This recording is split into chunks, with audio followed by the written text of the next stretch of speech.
Okay, so check natin yung swimming pool area kung maganda.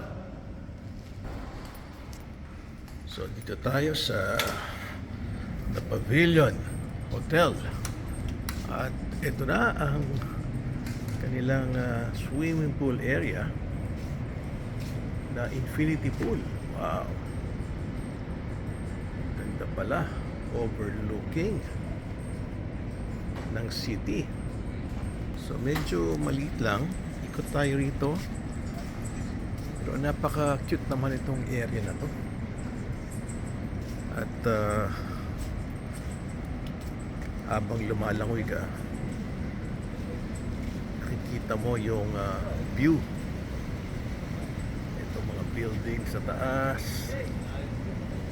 Yun nga lang, hindi mo makita rito yung Petronas Tower. Hindi tulad sa Banyan Tree na pag may-ari din ng pavilion, kitang-kita yung Petronas Tower.